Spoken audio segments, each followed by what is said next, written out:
बर्फ से ढके ऊंचे पर्वत, मंदाकिनी और अलकनंदा की कलकल और बादलों के बीच बसा देवताओं का नगर बद्रीनाथ। यह सिर्फ एक तीर्थ नहीं, यहाँ हर कदम पर आत्मा कुछ खोजती है और शायद पा भी जाती है। आज हम आपको लेके चलेंगे एक ऐसे दिव्यता की ओर जो शब्दों से नहीं, सिर्फ अनुभव से समझी जा सकती है। नमस्कार दोस्तों, आपका स्वागत है मेरे ट्रैवलिंग चैनल वेकेशन ग्राफ्स में। आज हम आपको लेके चलेंगे उत्तराखंड में चमोली जिले में स्थित बद्रीनाथ धाम की एक दिव्य यात्रा पर। यह वही स्थान है जहां भगवान विष्णु तपस्या में लीन हुए और जहां हर भक्त को एक दिव्य अनुभूति होती है।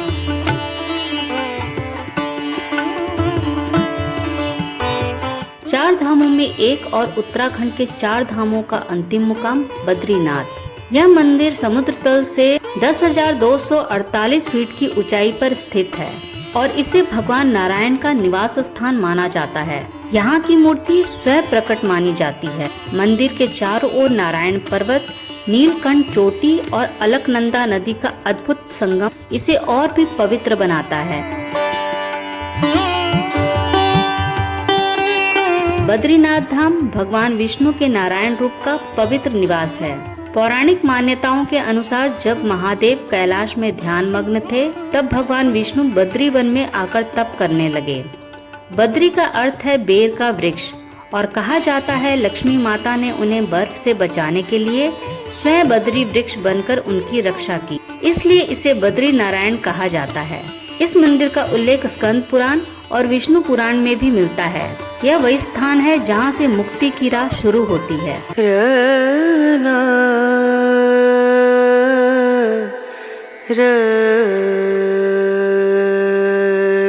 बद्रीनाथ पहुँचने का सफर काफी रोमांचक है।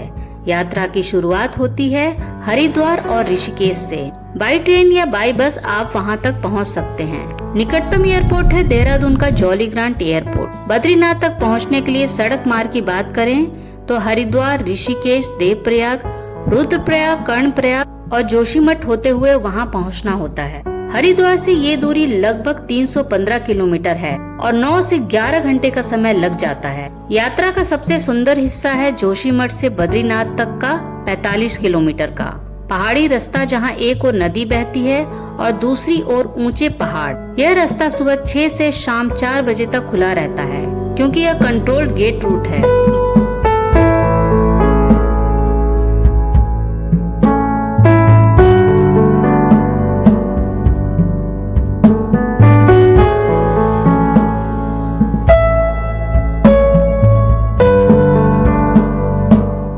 बद्रीनाथ में जीएनवीएन के अलावा कई होटल, धर्मशालाएं और आश्रम है।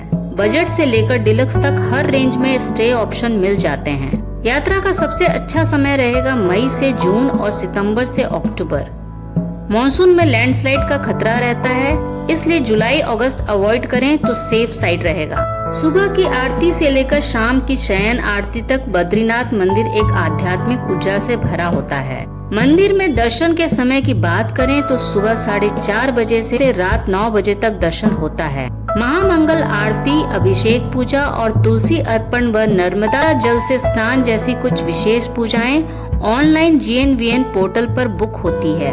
बद्रीनाथ मंदिर रंग बिरंगे पत्थरों से सुसज्जित है। मुख्य प्रवेश द्वार को सिंह द्वार कहते हैं, जो हर वर्ष श्रद्धालुओं के लिए खुलता है अक्षय तृतीया से भैया दूज तक। मंदिर के गर्भगृह में भगवान बद्री विशाल की काले पत्थर की मूर्ति है, जो ध्यानमग्न मुद्रा में है।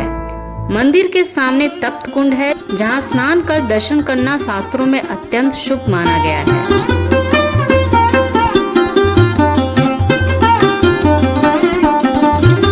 बद्रीनाथ की यात्रा अधूरी है जब तक आप इसके आसपास के दिव्य स्थलों से होकर ना गुजरें। तो चलिए अब आसपास के कुछ अन्य दर्शनीय स्थल की भी बात कर लेते हैं। तप्त कुंड। मंदिर के सामने ही गर्म पानी का तप्त कुंड है, जहां तापमान 0 के करीब होने पर भी पानी गर्म रहता है। ब्रह्मा कपाल।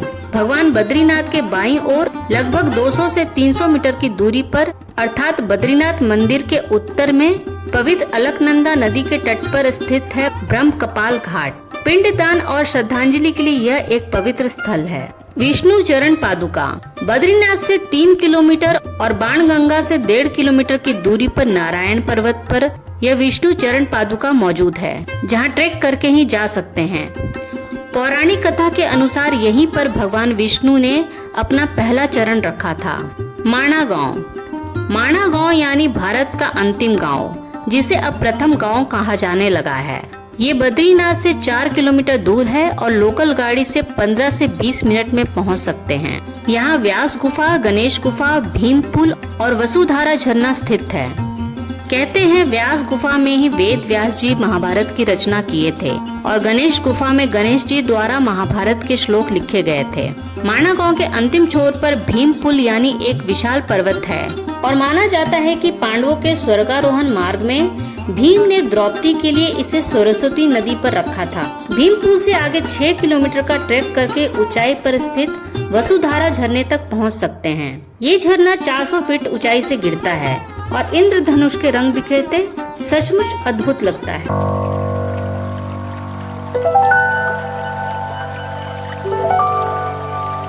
चलिए अब बात कर लेते हैं कि यात्रा से पहले आपको क्या क्या तैयारी करनी चाहिए।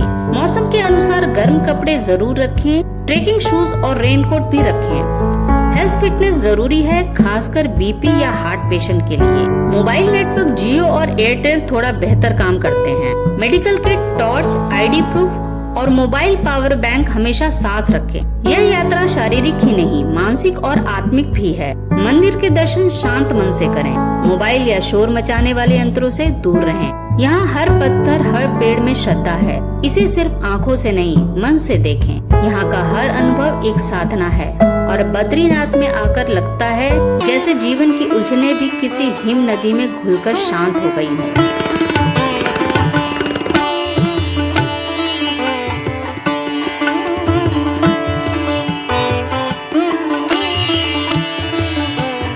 बद्रीनाथ केवल एक मंदिर नहीं, यह आत्मा की उस यात्रा का हिस्सा है जहां मन शांत होता है और विश्वास गहराता है।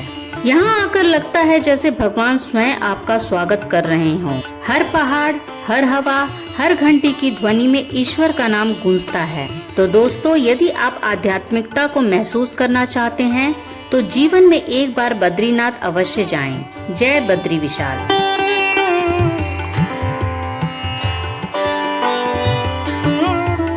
अगर आपको ये यात्रा गाइड पसंद आई हो तो वीडियो को लाइक करें, चैनल को सब्सक्राइब करें और शेयर जरूर करें। एंड स्क्रीन में कुछ संबंधित वीडियो डिस्प्ले हो रहे हैं, उन्हें भी आप देख सकते हैं।